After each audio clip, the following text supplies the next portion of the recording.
Il y a la facture des Français, il y a la facture des entreprises. Alors dites-moi si j'ai bien compris le président de la République hier, un bouclier tarifaire pour les petites entreprises, la garantie d'un prix raisonnable pour les moyens et un guichet d'aide au cas par cas pour les gros. Il y avait un problème sur le milieu, les PME, les ETI qui ne se retrouvaient pas dans les dispositifs existants. Aujourd'hui, qu'est-ce qui va se passer? Est-ce que l'État va faire une remise d'électricité directement sur leur facture?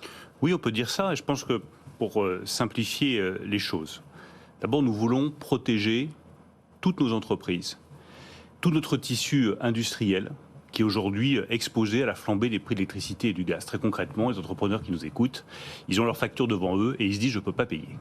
Il faut qu'ils puissent payer. Il n'y a aucune raison. Mais c'est aussi simple que cela. Il faut qu'un boulanger qui ne peut pas payer sa facture puisse la payer. Il faut que des décolteurs de la vallée de l'Arve qui voient flamber leur facture de gaz puissent la payer. Il faut que la très grande entreprise industrielle, Arc International ou d'autres grands énergo-intensifs puissent payer leurs factures pour qu'on ne détruise pas l'outil industriel français. Donc c'est ça notre objectif. Notre objectif est très clair. Éviter des dégâts économiques sur des entreprises qui ne peuvent pas aujourd'hui payer leurs factures. Combien est-ce qu'on met sur la table? 10 milliards d'euros. Il y a 10 milliards d'euros à répartir entre le boulanger et la très grande entreprise, la très grande sidérurgie. C'est toute la difficulté d'exercice. Comment est-ce que l'on fait? On sépare les différents types d'entreprises parce que chacune est dans des situations très différentes. Vous avez les très petites entreprises, c'est le premier cas. Elles, les TPE, elles continueront, elles sont 1,5 million environ, à bénéficier d'un tarif régulé. Exactement comme les ménages, exactement comme les particuliers, donc pas plus de 15% d'augmentation. Ensuite, vous avez les PME. Donc le choix que nous avons fait avec la Première ministre, et nous préciserons avec Elisabeth Borne tous ces éléments vraiment dans le détail cet après-midi, il me reste encore des consultations à faire dans la matinée, mais pour les PME, jusqu'à 250 salariés, il y aura un dispositif spécifique pour amortir la facture d'électricité, ce qu'on appelle une garantie électricité. De quel ordre de grandeur? De quel ordre de grandeur? Ça va être plusieurs milliards qui vont être accordés aux PME, mais regardons comment est-ce que fonctionne une facture aujourd'hui d'électricité d'une PME. 50%, c'est le tarif régulé, l'AREN à 42 € le mégawatt. Ça peut être 40, ça peut être 50, ça peut être 60, environ la moitié de la facture. Ça, on n'y touche pas. Les PME continuent à en bénéficier. Je rappelle que c'est un cas unique en Europe. Ensuite, il reste 50% de la facture qui est exposée au marché, avec des prix qui peuvent atteindre 800, 1000, 1200 € le mégawatt. Et ça terrifie légitimement nos PME. Eh bien, nous prendrons sur ces 50%, la moitié, 25%, que nous mettrons dans un couloir de prix, de façon à alléger la facture et accorder cet amortisseur, cette garantie électricité aux PME. Avec ces 25% qui seront dans un couloir de prix, je peux vous dire que ça va alléger très substantiellement la facture de toutes les PME et ça leur donnera ce qu'ils nous réclament, de la visibilité. Un couloir de prix qui va correspondre à... Alors, il y aura un plancher et il y aura un plafond. Le plancher était fixé à 325 € le mégawatt. Et sur le plafond, nous allons discuter avec la Première ministre, en discuter avec les entreprises encore ce matin.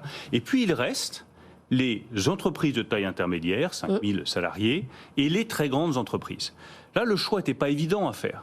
Mais pour vous exposer le choix politique et le choix économique était devant nous.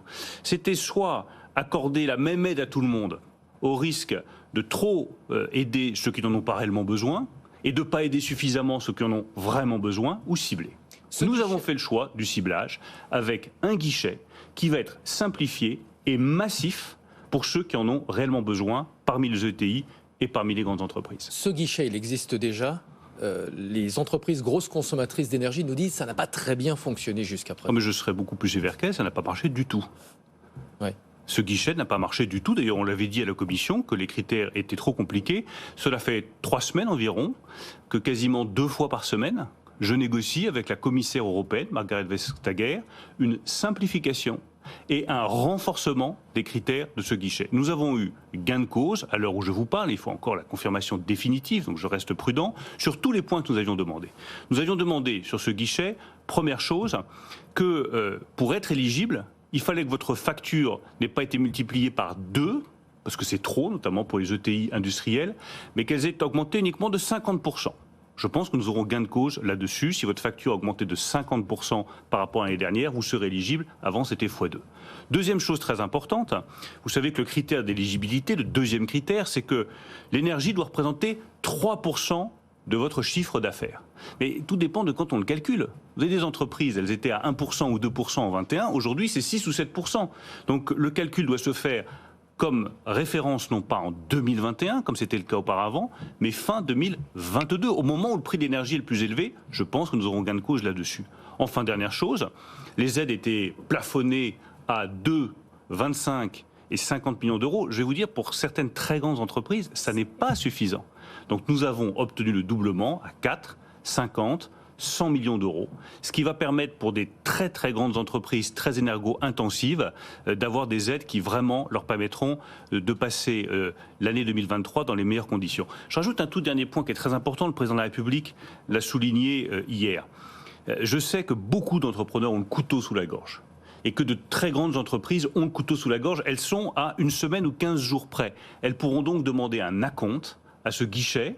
Elles évalueront le montant auquel elles ont droit. Elles auront tout de suite l'acompte. Puis ensuite, si jamais elles ont trop perçu, elles auront une somme à rembourser. Mais si jamais cet acompte correspond à ce qu'elles ont effectivement payé, au moins ça leur donnera de la trésorerie immédiate pour pouvoir passer les semaines qui viennent en toute confiance.